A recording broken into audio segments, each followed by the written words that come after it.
Jersey on, that has not changed to taking that off. Good morning, ladies and gentlemen, and welcome to another inspiring fundraising talk. This is a platform that was created by Melanie Jackson and myself, my co-host.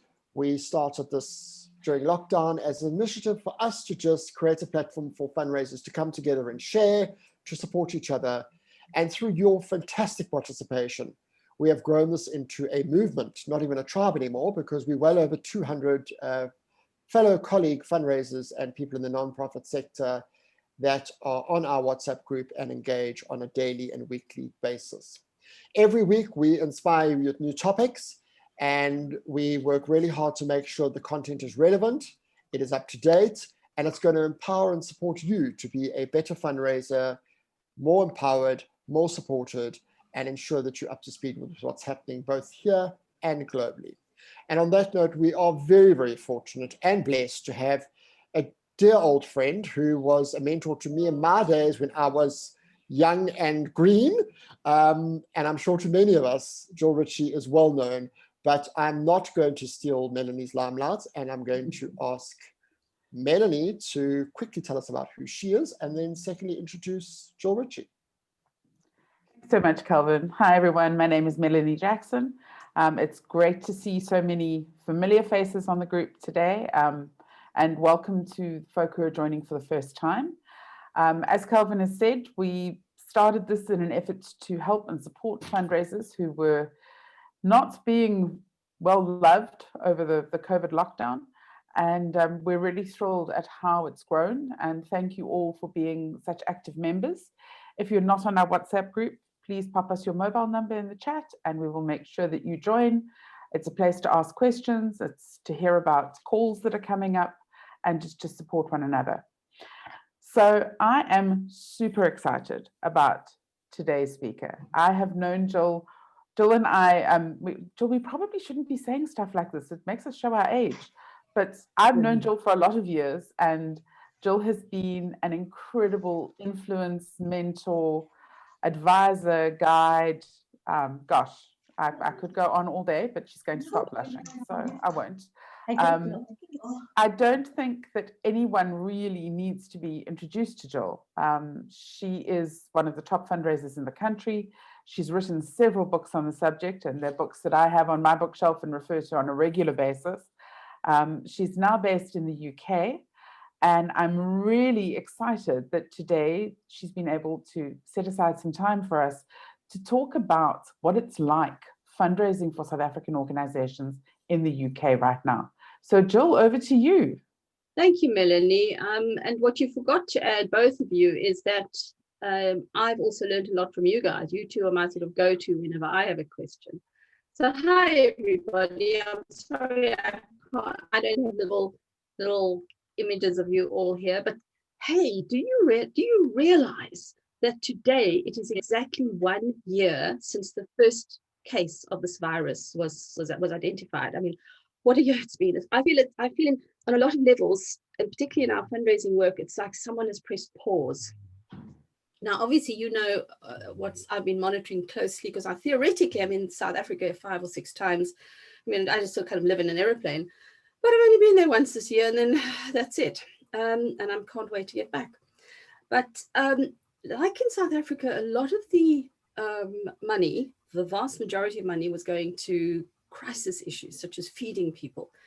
In the UK, where they have the National Health Service, so it's sort of free health for everyone, but it costs, and it's obviously what the National Health Service has borne the brunt of this virus. And that is where the majority of funding has been going in the UK, from the UK trusts. I largely speak of UK trusts when I talk of UK donors. If I mean individuals, I will preface it by individuals. So I've had a very quick and very sort of thumbsuck, not scientific, but instinctive look for you as to what's been happening with UK trust funding this year since the pandemic nightmare. I mean, so UK, we're back in a lockdown. The only plus in South Africa, or rather the only UK plus versus South Africa, is they've never closed the bottle stores over here. I would divide what's the UK Trust donors into 4 groups, or how they've responded 4 different ways. One is some have just stopped giving completely while they regroup and see what's happening and monitor what's been happening with their investments, that sort of thing. About a quarter are only giving to the National Health. It's as simple as that. Some are only giving to UK beneficiaries, kind of charity begins at home right now, and others have been carrying on as usual.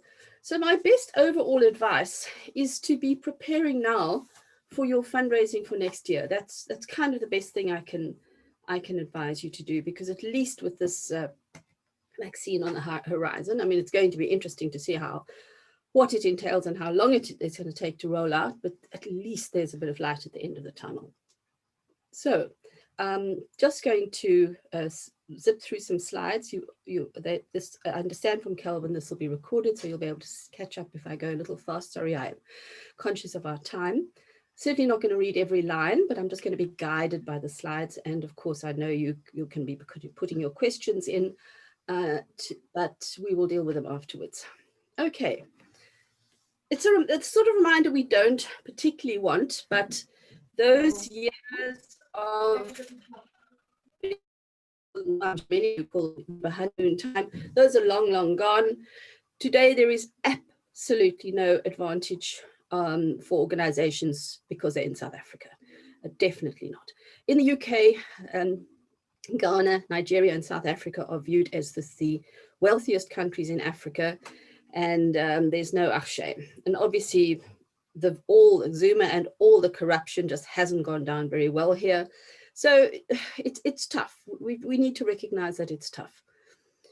We also have to understand that, like donors anywhere, and remember, when I'm saying donors, I'm talking about trusts. Their priorities change. Syria receives a lot of funding. Female genital mutilation, climate change is becoming huge, human trafficking, refugees, a lot of money for refugees. There's a big issue here on forced marriages, and animals remain a favorite with UK donors. So these are just the kind of things that are enjoying most money. Obviously, for those of you in South Africa who might be involved in one of these, it's good news.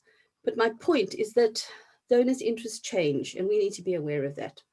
We also need to be aware that we're competing with, well, not the whole world, but certainly the countries around the world, that certain donors whom you might apply to, who fund your field of endeavor, be it environmental issues, the elderly, ECD, whatever it is, your competition isn't just South Africa, it isn't just the UK, it's all the countries that are applying to them. So we need to understand that this is what I kind of rather rudely call grown-up fundraising. We have to have our ducks in a row. Things have to be right. Otherwise, we're just wasting our time. They insist on you having properly analyzed the situation. Why are you presenting them with a proposal around a project without being able to prove that it's really needed? Not just because someone fancied opening a creche, or not just because somebody fancied doing afternoon care with kids, but why the need is there. Monitoring and evaluation based on your theory of change is completely non-negotiable. You've heard this, I think. I've heard Kelvin and Melanie say this 5 years, but there is no point. If your organization doesn't have high-end M&E, don't even waste a second doing fundraising. Focus in on that.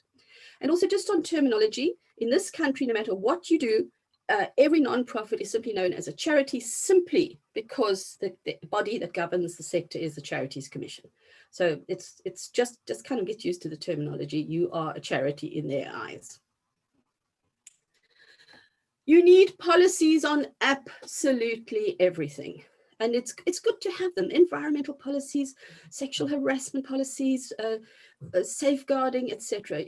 You're supposed to have them. Please don't let this be like the M&E where we scramble around and get a couple of policies just because donors have them. And importantly on policies, they shouldn't be written once, put on your website and forgotten about. Donors expect policies to be updated once a year. Also, and importantly, don't just sort of set up an organization, or if your organization is 2 or 3 years old, seek foreign fundraising and foreign funding. And in particular, I'm talking about UK. The UK donors want to see that that you've had the first few years, most say up to 5, of local funding, and that you have proven yourself reliable, and that for the local donors are happy with you. That helps foreign donors to know that some of the background work has been done. Now, the most important issue, most of you know this, but I couldn't leave it out because I understand from Melanie that the people from who are experienced through to those new to our sector, don't apply to a UK trust until you have a UK-based charity partner. You have to work through an organization here. That is just a kind of non-negotiable. You know, our sector is an art, not a science. Probably 5 or 6 of you will be able to say, oh yes, but we did get some money directly. Of course, there are exceptions to everything. But I would say about 98% of UK trusts insist on giving through a UK-based charity partner, as they call it. I'll come back to that point, but it's critically important. And also, if you are a branch of a national organization, if your organization has branches all over the country, please, even if you're dynamic in your one branch, don't apply here to the UK. Put a big application together on behalf of your whole organization. It's just something they prefer to see. Right, now I'm not talking about trusts for a moment. I'm talking about individuals. When British taxpayers, interestingly, they could work anywhere in the world, but being paid in the UK, when British individuals make a donation, because the government is the largest donor to charities, the government adds 25% on top of the donations given to organizations by individuals. And it's a bit of an unintended consequence, but foreign organizations that have the UK-based charity partner also benefit from this. So if someone gives you £1,000, you get £1,250.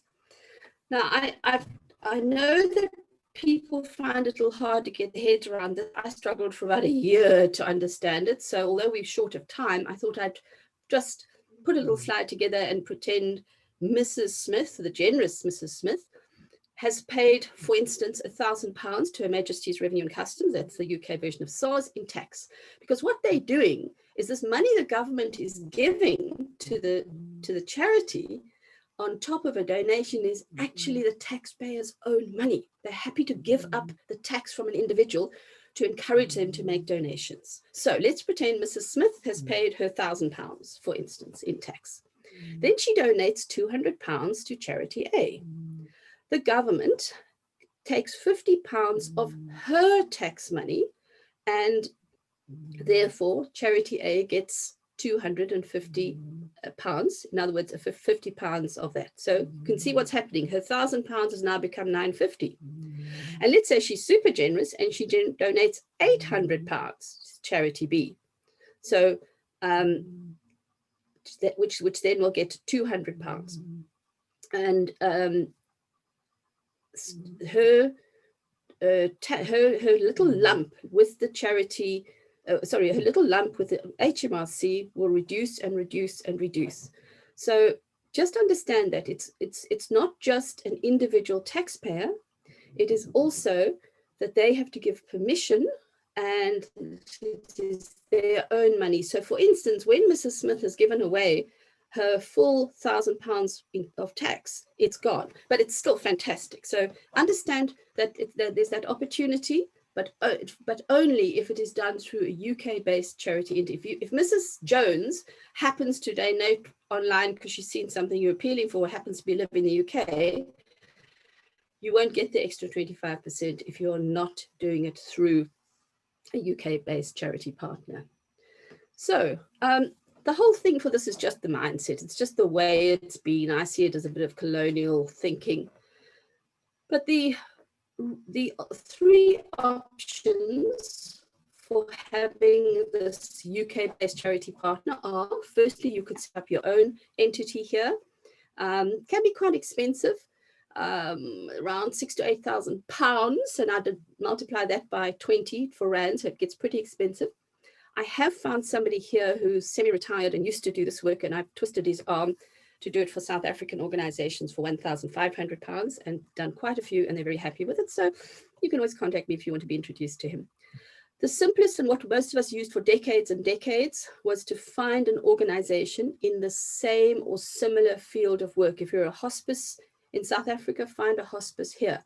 If you're an ECD center in South Africa, find something similar here to act as your partner. You do all the work. They do not do your fundraising for you. You do all the work, but they can receive the money and pass it on to you, and that satisfies this partner issue. Or you can find something similar like CAF, or UK Fund for Charities, which you then join, and they will take care. That will enable this partnership option, and also ensure that you get this gift aid. Now, the UK Fund for Charities is not okay for the three biggest donors. The British government, which is differed, when it is giving from here, not when it's giving from Pretoria, that is fine. The lottery here and Comic Relief. But at the moment, none of them are giving out of this country anyway. So just know that. Events work extremely well here. The Brits are very into events. They attend events. They like events. They're a commonly understood way of fundraising. A couple of hassles around them. London is incredibly busy. There is so much happening. So you have to come up with something that is really wow. Simply because you have the shame aspect of an organization, and you're doing an event, people are not going to come. So like event organizing 101 globally, what is the attraction? Are people going to attend your event simply because it's going to be a great event and forget all the aspects of, oh, it's for charity? So think about that carefully. Opening a bank account in the UK is incredibly hard. I've decided it's probably easier to work my way into the CIA than to get a bank account here. So it's not a simple matter of just, get one of your friends or somebody here to just open an account. It's a bit of a process. It's fine if you've set up your own trust here. They also have something here called a community account. Think of CBO in South Africa, but then somebody involved there just as a volunteer, and that's not even a registered entity, can go to their own bank. But it's not a simple matter. So just kind of that comes with a bit of a warning. And are you clear on how you're going to sell your tickets? What is the whole marketing plan around selling your tickets? So nothing I'm telling you here is different to having an event in South Africa, except that if you prepare far in advance, there are some legal ways you can maximize gift aid. There are opportunities around gift aid. For instance, if you're selling a ticket for £100 for a dinner, and the dinner actually costs £30, the actual food, you can claim the gift aid on £70. So you get another 25% of the £70. If you're having an auction and something sells for above its sort of commercial value, you can get gift aid on that. So I won't go into that in a lot of detail, but there are gift aid opportunities around events. So events are worth doing it. I've done many, many events here, and they've gone very well. And of course, at the exchange rate, that's a lot of money. So bear that in mind. Trusts, the main source of funding, and certainly the field in which I work mostly. It's critical to do your research. I could be talking to you about CSI fundraising in South Africa, or Mel or Kelvin, I'm sure I've told you 100 times. Do your research. Find out which trusts fund into South Africa and the projects that you are involved in. The reality is some will not give you a name. Some in this day and age will not give you an email that insist on post, because the point is here the post actually works. Some have no website, deliberately saying kind of under the radar. So I'm sort of saying to you, in the interests of not wasting your time or cost, recognize that many of them don't have these things because it's for their own time management. There are many that will, once you have gone through the regular channels of sending them something by post and so on, once they're happy, they'll give you an email. but just kind of recognize the systems. One tip I can give you that I've done quite often from South Africa is that Postnet will courier to the Royal Mail. In other words, you can take a pile of post to any Postnet. They will send it over to the UK, and the UK Post, which is called the Royal Mail, will post it here for you. I think it's a bit expensive, but it's certainly an option since the South African Postal Services somewhat imploded. Oh my goodness. I was talking to a group once, just similar to you, and somebody emailed me afterwards and said that she'd learned a lot. She's I think she found a partner or joined the UK Fund for Charities. I don't quite, but she did everything she had to do, and did her research, got everything right, and then she started receiving some incredibly rude emails from people from Trust over here, and it turned out that she had registered. She'd actually sent her, not through the Postnet option, she had sent her proposals by registered post. That is about the quickest way to upset people. They were saying, how dare you do this, and don't ever come near us again. She thought it would help. She was worried about the postal services in South Africa. But the point is that people will receive a slip through generally here post comes through the door or letterbox, and then they'd have to go to the post office and queue up to fetch something which they think might be important. To find it's a proposal, well, wow. I saw some of those furious emails, so guys, don't do that. Please comply with whatever the stated method of approach is. If they want it by post, they want it by post. Don't send it by email. Some will want just a concept note in a form on their website with with a limited number of characters. Whatever the first method of approach is, that's it. And again, that's the same as in South Africa. There can be quite a few phases to rounds to seeking funding from here, and the process is very slow. It's probably on average about 9 to 24 months, so you have to plan early, please. And obviously, best of luck.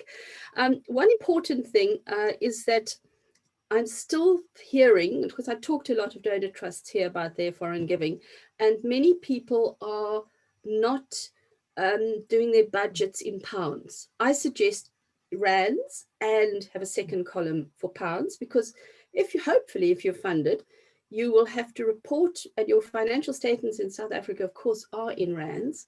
So it's good to have both. That's my suggestion.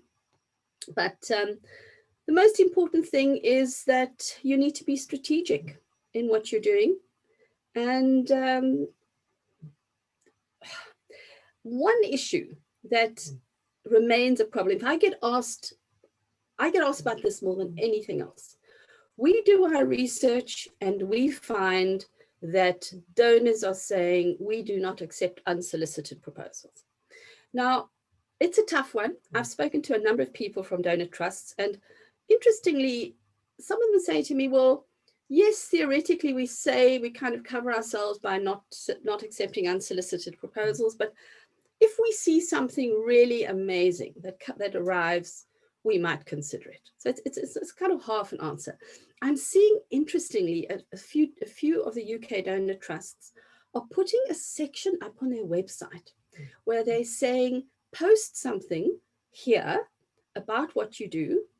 Our trustees are the only ones who can bring projects to us to fund. Our trustees will look here. And that's got a little crack in the door. I was chatting to Melanie about this the other day, and she was suggesting a pitch deck, which is an area of her speciality, which can work great, which can work really well, unless they restrict you to some tiny boxes of one paragraph or something. But the point is, there is a lot of money here. There's a vast, vast amount of money from trusts in the UK for work out of the country. And there's a very, very, very strong links between the UK and South Africa. I cannot go anywhere on a single day without finding South Africans here. And South Africans have strong heart connections back home. So it's important to follow up trusts and also whatever you can do around individuals. But guys, please try and get your gift aid lined up. Thanks. Thank you so much, Jill. Gosh, so much information packed into a relatively short space of time. And what's so exciting, thank you so much. You've left us lots of time for lovely questions. So that's brilliant. So let's maybe get the ball rolling. So I'm going to go back through our chat and just see where the questions are. The Amatuba Foundation is asking an interesting question. How do we source a UK-based charity partner? Okay. Calvin, Mel, and I will know all about this because the UK Fund for Charities and similar offerings have only been around for the last 15 years or so. So those in 15 or more years ago, gosh, we would been doing this before we were all using the internet. It would be through networking. I know of many organizations who would maybe at an international conference or read something that somebody would write. Remember, your partner needs to be in the same field of work.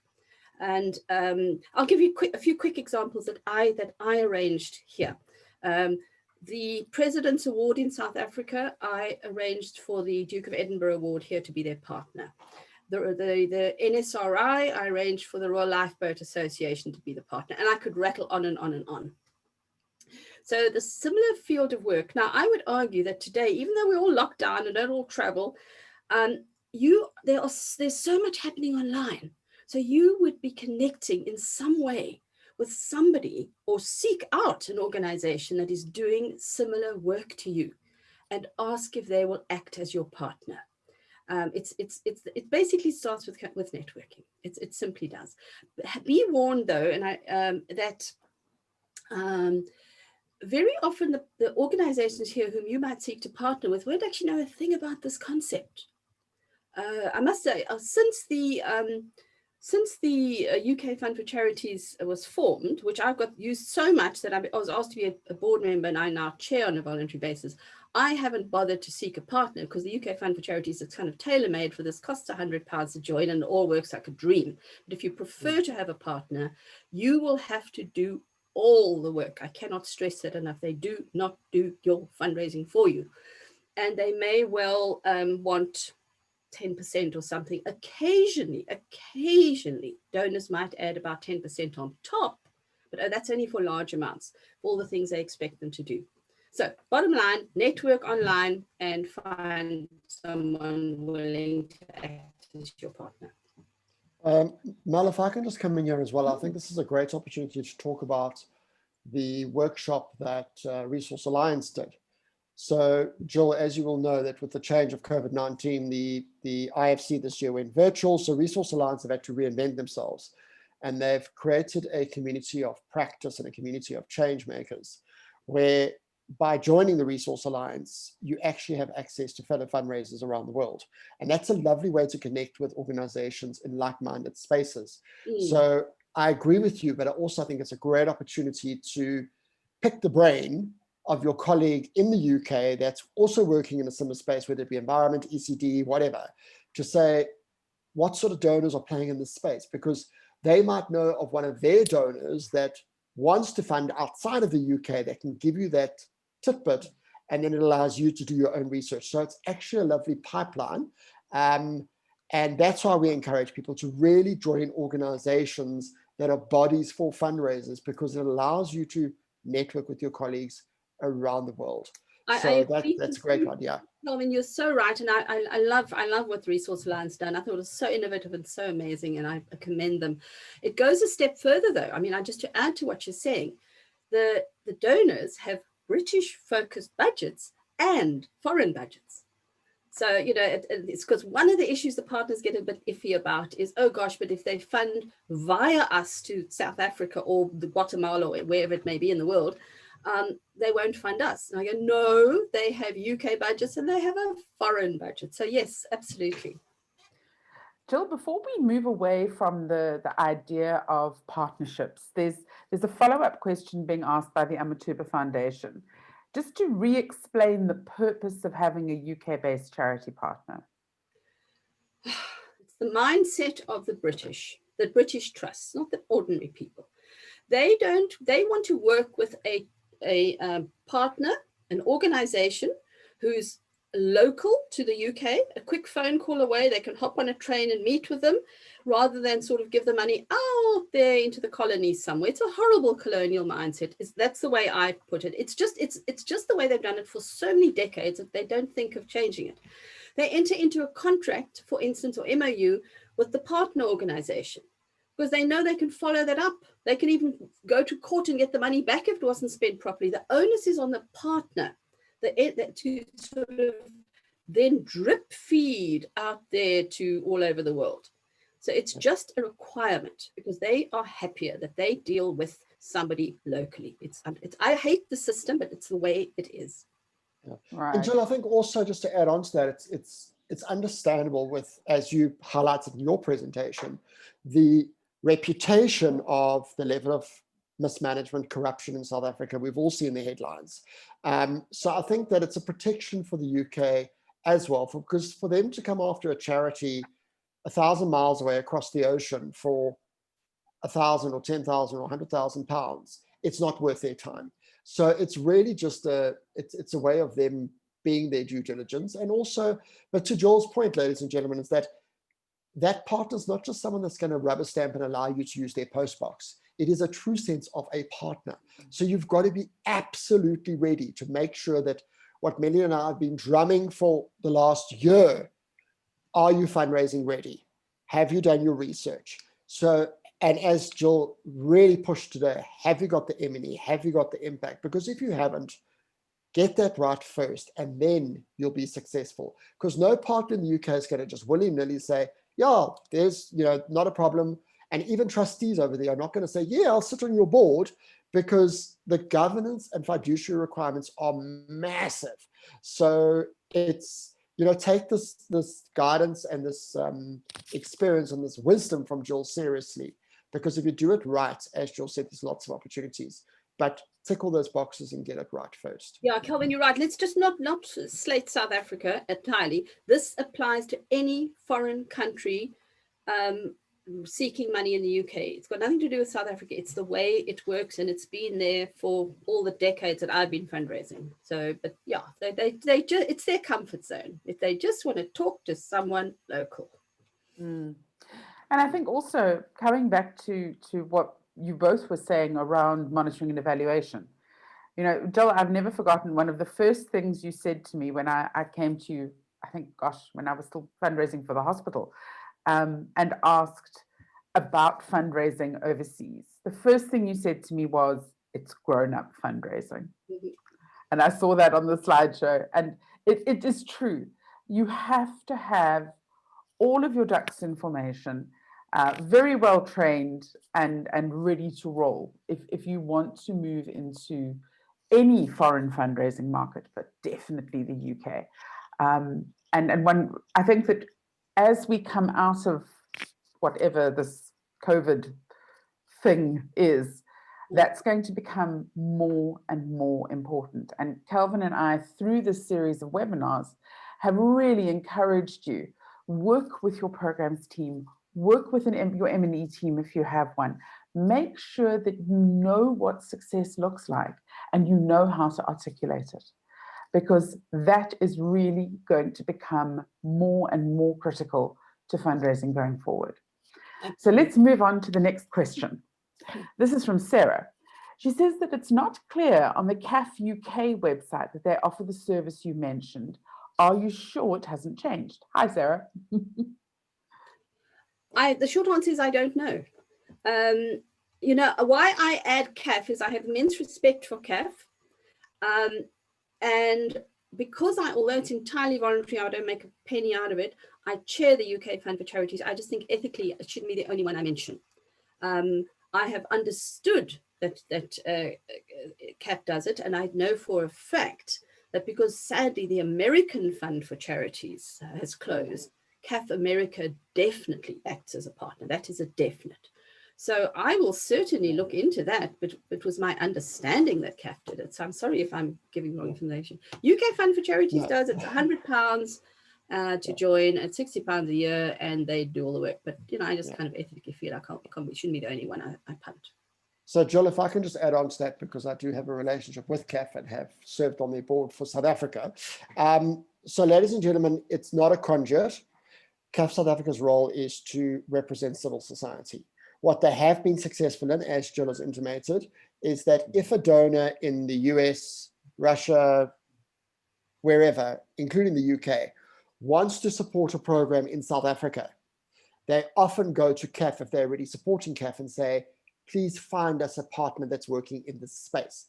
And CAF would then go and facilitate and do its research. And obviously, logically, they're going to go to their nearest database, which is their current people they know. But you can't go to CAF and say, please can we use you as a conduit for a postbox in the UK? Because the admin is just too big. And CAF UK is going through, and globally is going through a whole change because, like everybody, fundraising is changing. We've got to change with the times. So it's not going to be a register with CAF and get a postbox in the UK. If there's an opportunity, CAF would do a call for partners in South Africa, depending on the donor requirements in the UK or US or Australia or wherever else. Thanks, Colin. Thanks. So, I mean, it's starting to sound to me like there are fewer and fewer options, and that the fund for UK fund is probably your best bet round about now, or alternatively to seek, as we've said, a meaningful partner within UK structures. Sarah's, I think, asked a follow-up question that I think is on everybody's minds at the moment, particularly regarding events, but I'm actually curious more broadly. How is COVID likely to impact our fundraising activities going forward, especially in 2021, both in terms of the limitations on people gathering and the economic crisis that seems to be looming? So when you say fundraising activities, are you specifically talking about events? Correct. And you're talking in the UK? Yes. Okay. Well, look, I was giving you something generic when I said earlier events are they're a good way. I'm actually planning a major event here in June, holding thumbs that it's going to happen. It's going to be in St. Paul's Cathedral, and sort of theoretically it'll be okay. But I'm sure you've noticed there's a wonderful one by the Amy Foundation right now coming up in South Africa. Events have simply gone online. And people have kind of got a bit used to them, and I've sat in on a lot of them to suss them out, as it were. They're going pretty well, but they've got to be well done. Everybody is so zoomed out that if events aren't really, really attractive, forget it. But auctions are going pretty well. It's got to be careful about what you auction, because you have to find things cleverly, because you don't want something that's going to cost you more to courier than you're actually getting for it.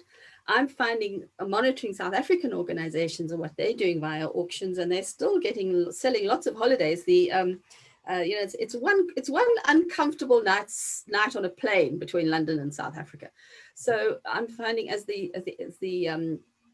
safari and just hotel industry in South Africa are trying to come out of the doldrums. They seem to be giving away holidays, maybe a 2-night stay or something, but because they're getting a lot of publicity by donating to a charity event, and people are buying things. I've seen a couple of online auctions in South Africa that have been publicized quite widely and supported here. In many cases, people are buying something, giving it to their friends or family in South Africa. So good online auctions. Generally open for auctioning, bidding for about 2 weeks, and then culminating at a live event. That's and the live events, I've noticed the live events as an added attraction will have a few lucky draws, but you're only in the draw if you're live in the event. But I would say that certainly as soon as it's all about the virus. If I talked to you 2 months ago, I would have said, oh, just stay with live events. But remember, the Brits love their events. Here are a thing. They are well attended, and people can't wait to go back to them. And you do need about 9-12 months planning for an event anyway. So Yeah. once they can get out and about and the vaccine's rolled out, I mean, have you noticed they're even on the social media platforms, they're taking down, what are these, the conspiracy theories that are against vaccines, the anti-vaxxers, those are actually being taken down to help the rollout. So I think we'll go back to semi-normal. Good. Glad to hear it. It's nice to have some positive news. Rochelle has asked, hi, we've recently been registered as a charity in the UK with trustees living in the UK. What would our next step be? To start fundraising, to identify your potential donors based on your project. Then you're fundraising 101. But by the way, your trustees don't all have to live in the UK. You're registered here, but your trustees don't all have to live in the UK. And remember, there are 3 options. You can find a partner, you can join the UK Fund for Charities, or you can have your own entity here. And they all work. Having your own one here is kind of the most expensive. It's kind of the last one. What I'm finding with a lot of organizations in South Africa, whom I get to know, they're joining the UK Fund for Charities. They're raising money. They're proving there's money for them here. And then they are setting up their own entity here. I wouldn't go from 0 to 100 overnight. Because it's not right. Even, I can pass on a contact or do it for £1,500, but that's still money. You still have to remain compliant. You have to send a whole lot of returns. You have to, there's stuff to do. So why do have all of that hassle when you're only starting to raise money? That's my instinct. Definitely. But in the event that now we have, and we've got a fund, and I'm thinking about a couple of organizations you and I have worked with in the past that have registered entities in the UK. When you're writing the application forms or you're writing the proposal, do you use the financials of the UK entity or the financials of the South African entity? You use it's the UK entity that's finances are assessed, but I am in the habit, in absolute transparency, of sending the South African financials as well, kind of saying this is what's happening through us. It's the responsibility. The due diligence in the UK is what they're actually wanting. Right, thank you. So here's a different question. Your donor directory has been the fundraising Bible for so many people for so many years. Are you still keeping it updated, and does it include UK donors? Yes, it's unchanged.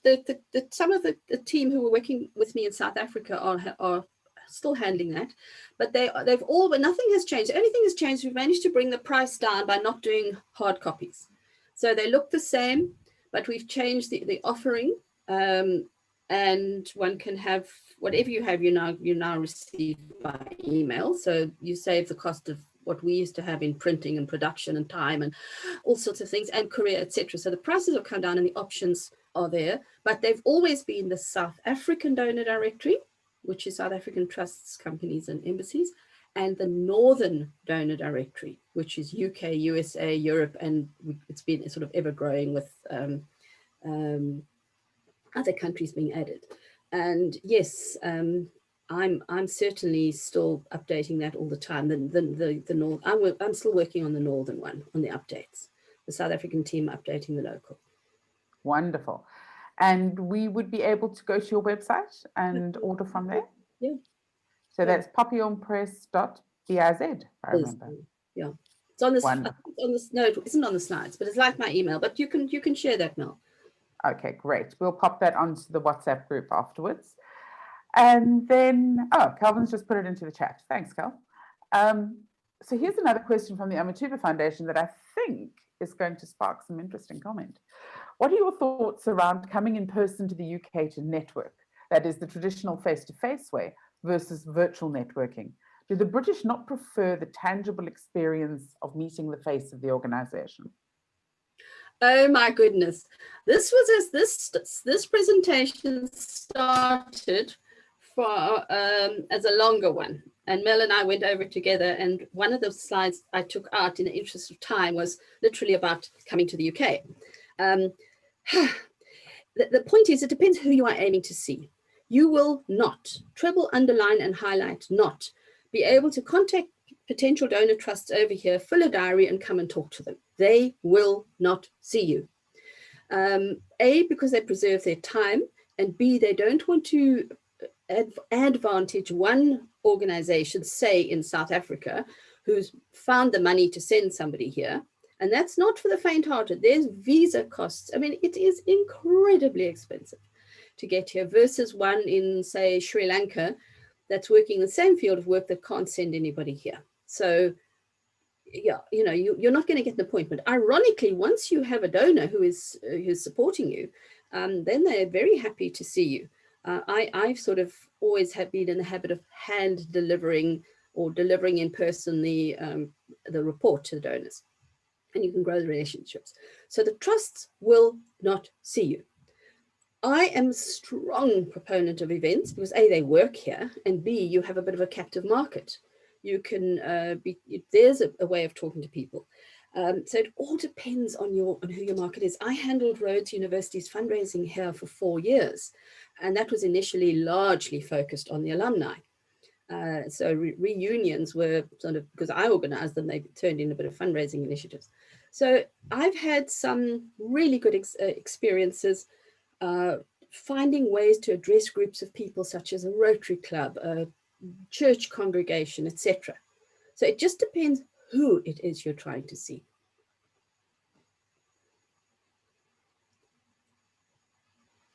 Sorry, I was muted. It had to happen at some point in the presentation. Thank you for that, Jill. I think it's really an important consideration because it's a hugely expensive exercise traveling from South Africa to the UK at the moment with the exchange rate the way it is. So it really is, it's something that one has to put careful thought into. One of the things I know that Calvin and I have done in the past when we have had the privilege of attending the IFC in the Netherlands, back when we used to do face-to-face meetings, we would build donor visits into that trip. So you were doing many things at the same time. But once again, we refer to them as donor visits, not prospect visits. It's definitely meeting up with, reconnecting with, networking with people who are already donors and friends of the organization. It's very rare. And I mean, you'll see that even in South Africa. You know, corporates are very, very scared of being seen to have favoritism or preferring one over another. They're very cautious about face-to-face meetings. And certainly with the South African market, I wouldn't discourage it. I wouldn't say to you, don't try. But I think that as part of the rhino hide that every fundraiser has to grow, you need to understand if a prospect says no, it's not because they don't like you. It really is because they have in many cases, South Africans particularly, and I think the Brits as well, Jill, they don't like to be horrible. They don't like to be mean and say no. It's largely about time though, and this ethical issue of not wanting to advantage one. Again, I can't come back to events well enough. I generally have a model that I use because there's one or two venues I use a lot here that work well. So my 300 people at a dinner with some kind of entertainment is my sort of boring but works model. And I have done probably about 15 of those in the last 10, 12 years. And I don't think I've had a single occasion where someone in the audience who's probably been brought there by their friend or somebody or business or something has not come up to me and after hearing the talk, you know, this captive market with the talk and the PowerPoint and the video, whatever we do, and given me a card or something and said, I serve on a little trust. Please let them apply to me, or could you introduce me to somebody or whatever. You know, you can, when you get that, that's the way of getting around these unsolicited approaches. So wow, you know, people come saying events are such a hassle. Why do you do them? I said, because they have so many benefits afterwards. Definitely, definitely. We are running out of time, but we probably have a moment for one or two more questions. Can I jump in here, Mel, and ask a question? Yes, of course. And Joel, if it's for another day, let's have another discussion on it. Your opinion of, although it's very expensive, you did mention that, but mailings from here to UK databases for direct appeals. For a charity in South Africa that has a UK setup that is starting or is able to raise money in the UK, what is your advice, despite the costs? If they can get around the costs, is it worth doing to do the traditional mailings to the audience or your database in the UK? Sorry, are you talking individuals or trusts? Individuals. Oh, absolutely. Yes, sorry, I didn't touch on that. The UK individuals are very, very generous. Yes. It's so, South Africa learned direct mail fundraising from individuals from here, and well, I suppose from here, Europe, America, etc. The Brits donate, the individuals give, and don't forget the gift aid option as well. There are many ways of lessening the cost. In fact, I don't believe that each letter should be posted in South Africa. No. But yes. So if they've got a way of sending the database to their colleagues overseas or the network overseas, someone in the UK that can then import the database and print there and post from there, it's a much more effective way of doing it. Absolutely. I think it's just... We have Poppy in South Africa. It's modeled on the GDPR here. So as long as you get around the privacy issues, that's important. But it's nothing has changed. I buy something online and then I don't even see the titchy little box to tick to say I don't want my information shared, and then I start getting money. Oh, it's the same. So yes, the Brits are generous. The individuals are conditioned to giving. But the donation would need to go to a UK charity to channel back to South Africa, correct? Yes, or your own one, or they can give through the UK Fund for Charities. There are many ways. Yes. But they're going to donate through the UK, not sort of send money back to South Africa directly.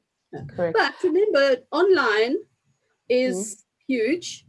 And you can also do, if you can grow an UK online, if you can reach UK individuals online, you have chucked out a lot of that cost, but also just they have to do it through the right platform and the membership and all. It's made incredibly simple. It's made so straightforward that